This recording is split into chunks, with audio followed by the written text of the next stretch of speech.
Hello, this is the Overtones podcast, a show about the beauty of diversity within Christianity today. I'm Joe, and I'm a church worker. I'm Christy, and I'm a church historian. And I'm LaRae. I'm a Christian teacher.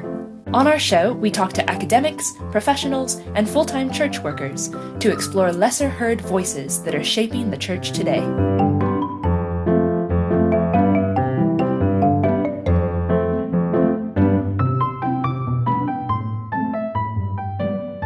So recently my cousin came to visit me with his two kids, and we were just chatting about what we were going to do. And at one point I asked, what day is it today? And he was like, oh, it's Friday. And he's like, oh, do you not know what day it is today because you just chill at home? Or he said like play at home, like that's the more direct translation, I guess, which is like a way to sort of look down on stay-at-home moms. So I sort of laughed it off. I didn't say anything. He's not a believer. But it was very rude, a rude comment to say, basically, because he knows that I'm a missionary and he just doesn't see it as a proper work. And after that, we had to go somewhere, but we were involved with a domestic abuse / child abuse case at church. And we had rescued the mom and two children out of their home. And the mom was really struggling because the children were really young. So I often took her first child around with our family. And so this time around, the mom was really sick, so I had to take the first child, which was 2-year-old. And my cousin was there. And my cousin's mom, so my aunt, was there as well. And this child, basically 2-year-old, he's been just eating formula. He didn't get solid food. So I was sitting there for an hour, like trying to feed him lunch because he just doesn't know how to chew and swallow. And my aunt was like, you do a really difficult job. This is really hard. And so it was just really interesting to see that my cousin just said, oh, you don't do anything important, to my aunt saying what you're doing is really hard, acknowledging that. So that's just my little story. Thank you, Kate. To all of our listeners, thank you so much for being with us today on the Overtones podcast. We have Kate Phillips with us today talking about her experiences as a mission worker in Korea. We're delighted that you can join us.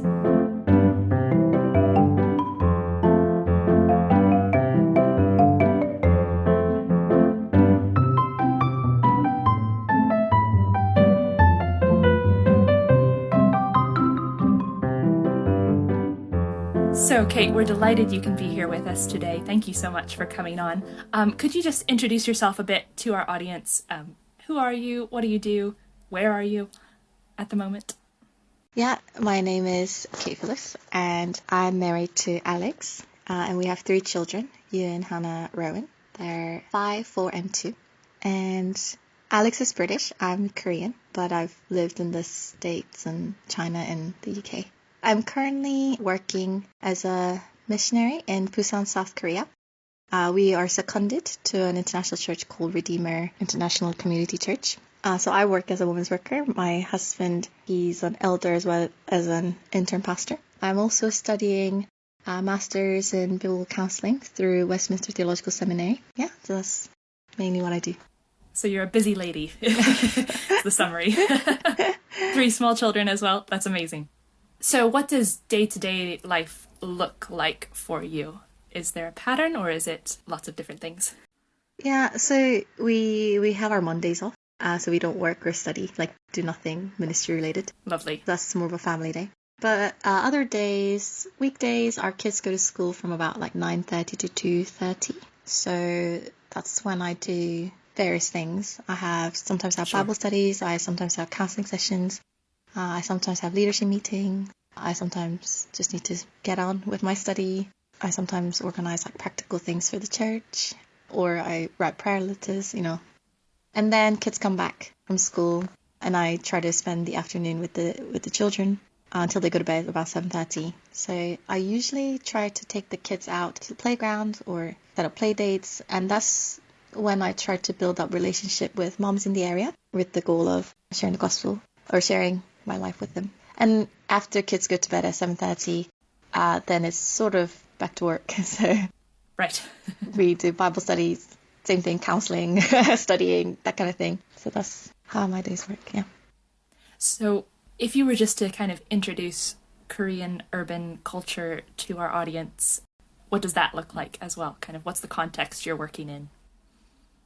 Yeah, so the context I work with, so because I work in an international church, I sort of work with both like foreigners in Korea as well as some Koreans. Sure. So our church is sort of about maybe 60% foreigners and maybe 40% Koreans.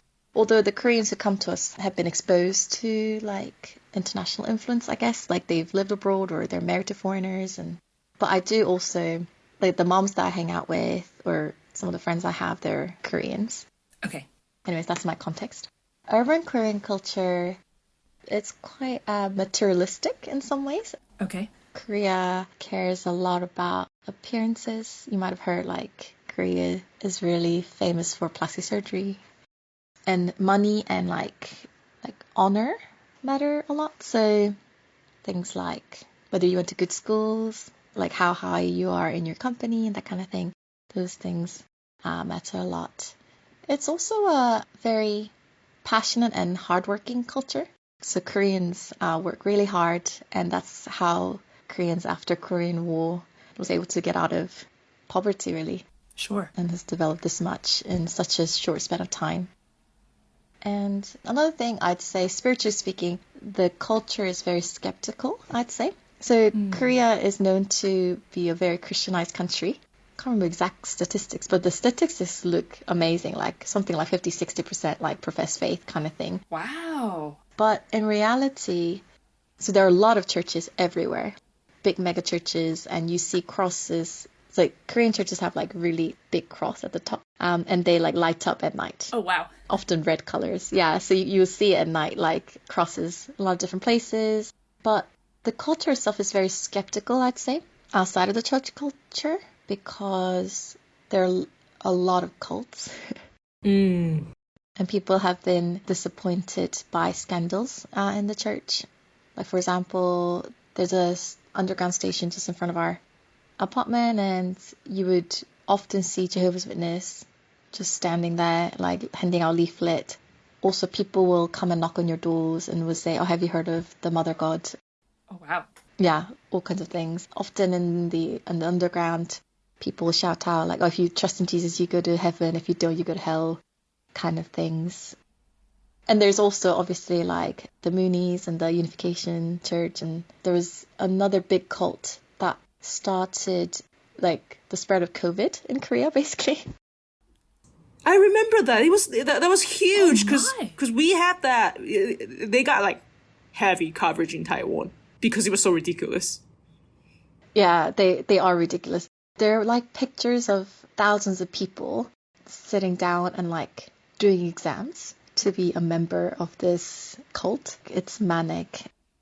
So it's called Shincheonji in Korean. I think it's like New Heavens and New Earth.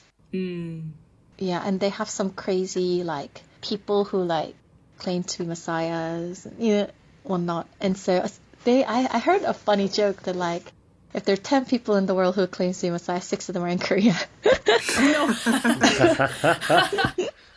That is sort of true because I remember when I was in college, we had like a Korean cult, like a cult variant of Christianity in college campuses, and they spread really quickly. I think they were featured in like a Netflix series on Korean cults. Oh, wow. Oh, yeah, and there's this documentary that is really big at the moment, and they cover different cult groups, and one of them, the messiah of that group, had like basically like raped like a lot of women. And the next leader after him, basically, this is a lady as well. This lady like arranged women to come and like serve this messiah at night, watch over him or something, which was euphemism for being sexually abused. Wow. So that came out. It's JMS. JMS. Yeah, Yeah. that's the name. Yeah. That I don't know about now, but it was huge in Taiwan as well. They had they called it like a 帅哥美女社, like good-looking people society. That's so A funny. society in our Yeah, university. Shrek menu. Yeah. We Yeah, all basically. knew that it's JMS. The looking men and women society. That's ridiculous. Yeah. Wow. So what is it like trying to engage in evangelism in a culture where you have kind of these really intense cults on the one hand and maybe as a reaction, a lot of skepticism on the other? I think basically people are understandably very suspicious of any like Christians. So how to say, I think you need to show your life a lot more. And so like there's this non-Christian family that we've been hanging out with, and they like now come to church like sort of on and off. But the mom recently said to me, oh, like I used to hate Christians or hate the church and whatever. But she's like, oh, but I think you're different. I think your church is different. And that took a while for them to say that. Probably like a couple of years of just hanging out. Wow. Yeah, and we have like a Bible study in this area for like foreign moms. And my friend is Korean, but she got to meet some other Christians that were part of the Bible study. And so she sort of slowly let her guards down. Yeah, it takes a long time. I think soon I will sort of ask her, like, do you want to read the Bible with me kind of thing? But only because now I think she thinks that there's something different and that's desirable. Right. Instead of destructive as all the other things that she hears. Just to follow on from that, Kate, that sounds like a really beautiful approach to mission work in just living alongside people. Do you find that is a bit easier kind of doing that as a whole family? Or are there specific challenges, with your children, helping them? How does that look for you at the moment? I think there are challenges and opportunities of being a family. So challenges of, you have, limited time and energy, especially when kids are young. Sure. But I think it has really wonderful opportunities because people sort of see how you interact with your children, what are important values in the way we parent our children. And also we had a foster child until recently. So he was with us for a year. He came at like 7 months and left when he was 19 months. So he was the sort of the youngest. And people ask a lot of questions because fostering is really rare in Korea. Really? I didn't realize that. Okay. Yeah, doesn't happen. Fostering and adoption. Like if you search on like, there's a sort of Google equivalent website in Korea. And if you search like fostering and adoption, most of the results are about cats and dogs. Oh, wow. Right. Okay. Wow. That's why some people have never even heard of the word fostering in Korea. Oh, wow. Interesting. Yeah, so that was actually another thing that I was going to use, like the word homogeneous and more conservative. And Korea is very exclusive as well a bit. It's not super inclusive society. So we don't get a lot of immigrants, for example. Korea is like 97% Korean or something. Wow. And bloodline is so important. And that's why fostering and adoption is not popular in Korea. But going back to opportunities that we have as a family, like because we were fostering a child, people would ask questions. And Sure. I would just say, we believe that God loved us first and we want to love a child. I just thought it was fascinating the way you kind of portray Korean, maybe especially urban culture, because you're in Busan, and then how you interact with non-Christians and how you do that through bridging that gap between local culture and kind of Christian values, whether there was kind of nuclear family, bloodline center understanding of family, and kind of gospel center understanding of family. And I wonder whether, in terms of the skepticism and people being very materialistic, you mentioned that it was culturally quite conservative. How does that paint a different picture of the society that makes evangelism or mission work look different from, let's say, in another country or in the UK?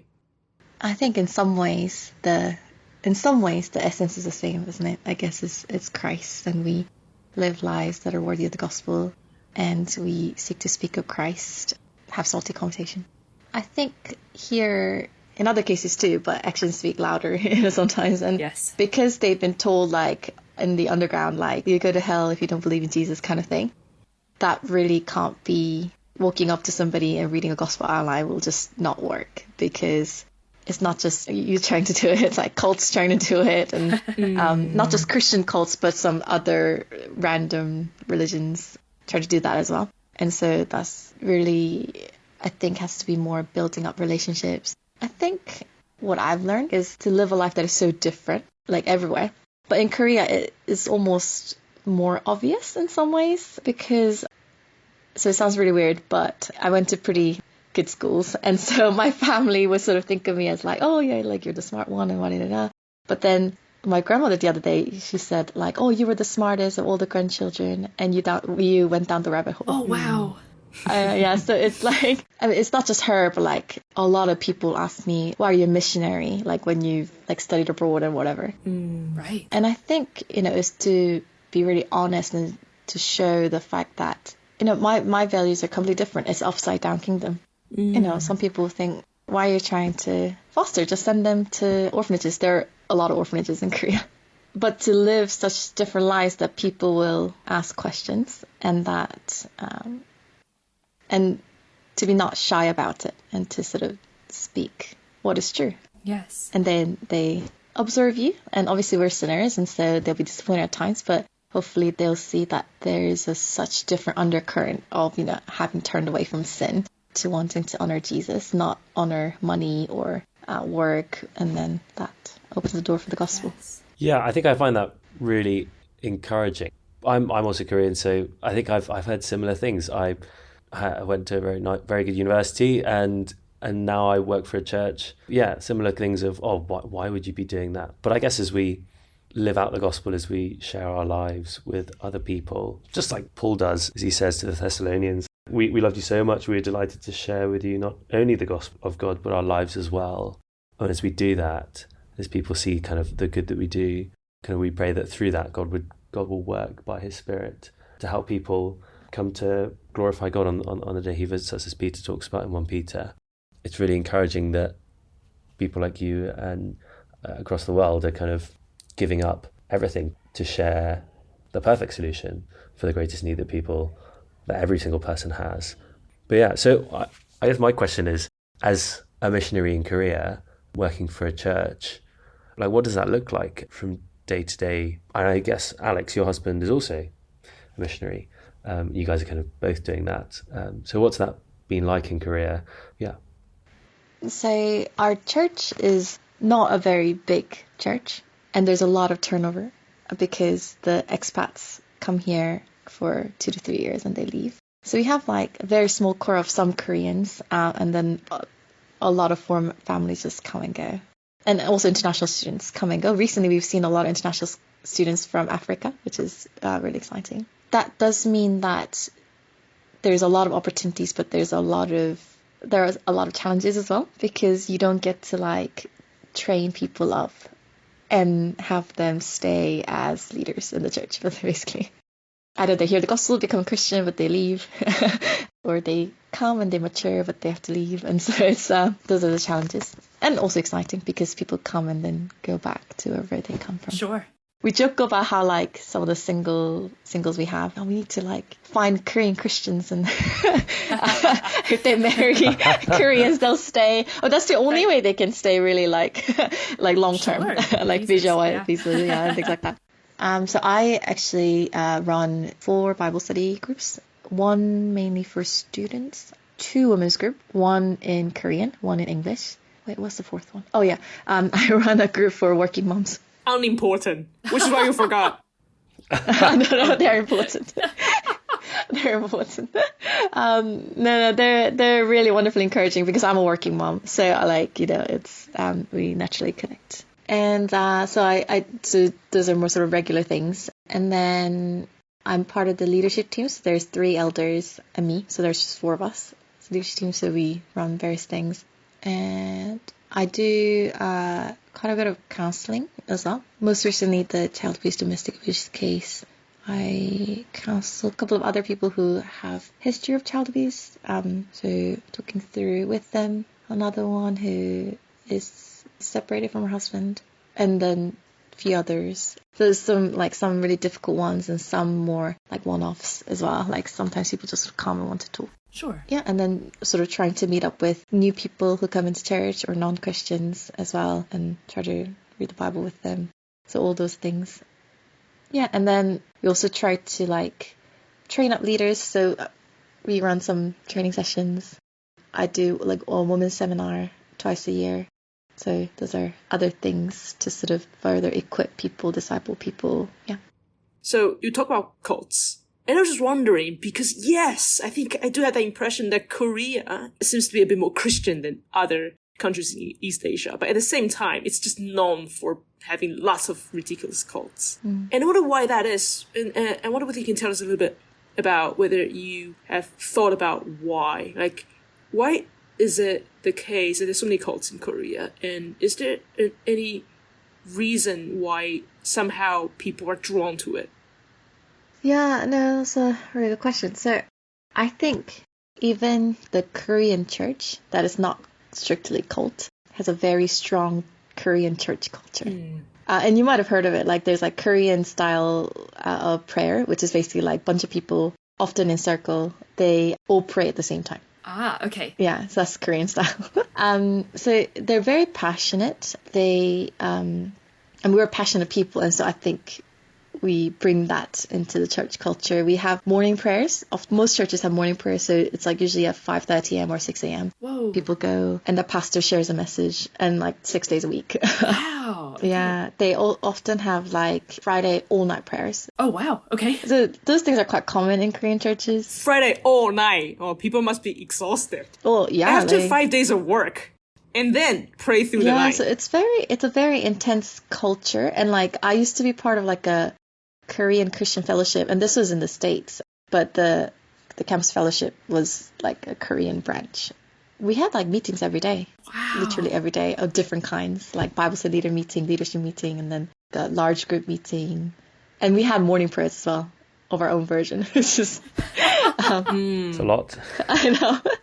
And we're all university students, so anyways. And so Wow. so Koreans are very intense that way. And Korean church is also very hierarchical. So yeah, you like listen to your pastor. And that's true in general a bit. Like you respect your elders. It's like, you know, a bit of Asian culture. But Korean culture, in Korea, if somebody's a year older than you, you can't address them by name. You have to add a different name and something else at the end. So like oppa, oppa Gangnam Style, right? Oppa is like when you're calling somebody, calling a man who's older than you, even if they're a year older. So those things change. And also your sentence ending changes, even if somebody's a year older. So those kind of things basically add up to a lot of hierarchy in the church. I was told that, and I was talking to somebody who works at a Korean church, and they said like, and their denomination is not a cult, but he said that in their denomination, you can't become a pastor unless you're married. I don't know who set up that rule, but there's also quite a bit of prosperity gospel as well, because Korea has been so focused on like getting out of the war and like, you know, making a living for yourself and, you know, rebuilding the country kind of thing. So people pray a lot for material blessings and whatnot. And so a lot of non-Christians are really skeptical because they're like, oh yeah, all these pastors in the megachurch, they like drive really expensive cars, like buy expensive clothes and things like that. And sadly, yeah, it's often true. So with that, that's like church that is not cult. And so you can sort of see how from that it can evolve to a cult, because if nobody can question the leader, then the leader can derail, right? And they can elevate themselves even more, and they can really use their status and power to like get money or obedience from people, or, you know, like even sexual favor and, you know, all kinds of things. Yeah, so I think those are the dangers of Korean churches that often lead to then cults. And people, I think Koreans, if they get into something, they're really passionate. Because of their passionate culture, I think they often go really far. So really, like every few months, you would hear like in the news, oh, like there's a cult and the sort of messiah or the head of that cult beat somebody to death. Like, wow. Some like mad things. And or like the head of the cult told the parents that their children are demon possessed, and the parents basically like starved the children to death, or, you know, like some really horrendous things. And that's because they want to respect the leaders, and also they want to climb the ladder. So the more you obey the leader, the more you can climb up the ladder. Right. And they lead them to like all kinds of crazy things. We very often say that gospel can be countercultural, and when we live Christian lifestyle that is distinctive, it's distinctively different from people around us, and that in itself can be very appealing. But at the same time, we also say that Jesus redeems culture. And I love it when you say that Koreans are very passionate. I think that's a beautiful thing. And I wonder whether you as a missionary and Korean as well, now living in Busan, but what are the kind of like desires that you see in Korean people based on what you just shared? Like, it can be very materialistic, it can be very hierarchical, and so on. But what are the kind of desires that might be good beneath it, and how can the gospel address that? Yeah, I think Koreans are, in a way, materialistic. If you put it a different way, they have a lot of drive. That's why I think after the war, there's been a huge, not because of that, it's obviously the work of the Spirit, but Koreans are really passionate. There were a lot of churches that started. So I think if they're convinced by something, they really go for it. They're materialistic, and they've gone that way because the society, I guess, they've portrayed success as, having a lot of money or, status and that kind of thing. But really, like in smaller scales, when sometimes we see it at our church as well, like people starting to get the gospel or people maturing in the faith, and they sort of start to see this is right, and they make sacrifices and make decisions and that honor Christ. So I think when gospel goes in, I think Koreans really take it to heart. What else? I said Koreans very like homogeneous. Like Koreans are a bit scared of foreigners in a way, and don't really want changes in that sense. Like Korea has really low birth rate. It's like 0.7 is the average number of children that a woman will have in their lifetime. It's very low. And even then, the government is not very proactive about getting immigrants in. Yeah, that's the current situation. But I think at our church, we see that we have people from different countries and like international marriages. And I think that just encourages people or challenges people sometimes. So you have people from like Africa and the States and UK and different places from Asia. And recently we had some people from South America. And so we've been translating our sermons into Spanish and Korean. Oh, wow. Which is great. Yeah, so I think people see, it's just interesting. Like people are so different and they're still hanging out and they still like each other. And I think the other day, so we have a Bible study that Alex leads at our house on Thursday evenings, and there were 8 people, and they were all from different countries.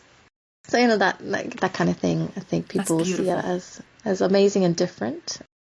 And a few months ago, we had a couple at our church who got married, and the girl is Korean and the husband is American, and the girl's parents were really, really against it.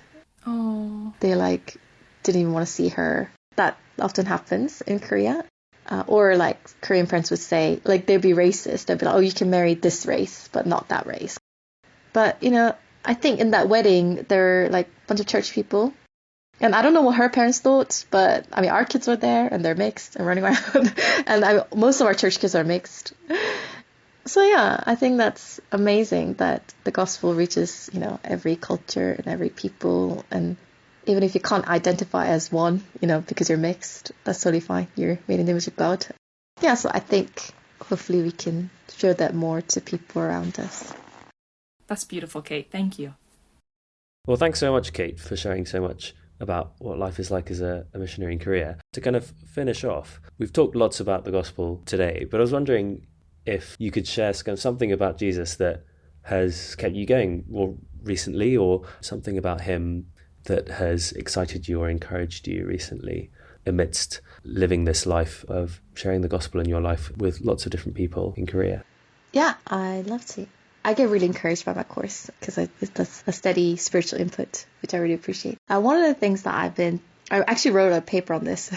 There's a story in Numbers where Israelites were complaining against God, and God sent snakes among them, and they were dying, and Moses interceded on behalf of them, and God said to raise up the bronze snake, and if you look at it, you'll live. And Jesus says later, the Son of Man has to be lifted up like the bronze serpent.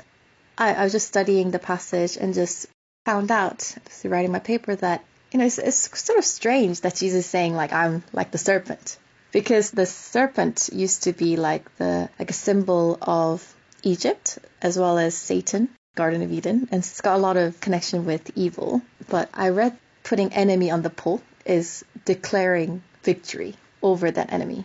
And so God putting the bronze serpent on a pole was to show that God achieves victory. Like it's a promise that God achieves victory over the snake.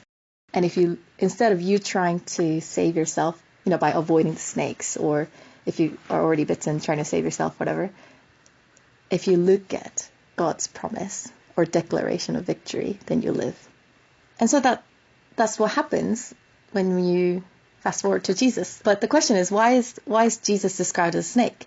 And yeah, I've been convicted that Jesus had actually become the snake for us. He has become sin himself, even though he was innocent. So he had to be lifted up like the snake on the pool as he takes on all of our sin. So I just thought that was a really encouraging reflection, that instead of me trying to run around to either save myself, or to, sometimes I think as missionaries or full-time Christian worker, you can sort of feel like I need to save people, or I need to counsel people to truth, or not. You look at him. You look at him who took our sin and evil, and I'm trying to say to the person next to me, you see sin and evil around the world, and in you as well. And we need to look up. We need to look up at the promise and the declaration that he overcome sin and death. So that's what I'm doing in evangelism, in discipleship, in counseling. That's what I'm doing. Thanks so much, Kate. And thanks so much for joining us. Thank you for having me.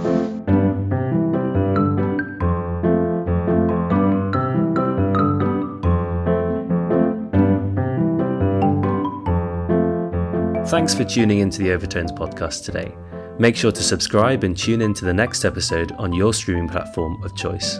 Follow us and share our podcast with your friends on Facebook and Instagram. You can find us on both platforms as Overtones Think Tank.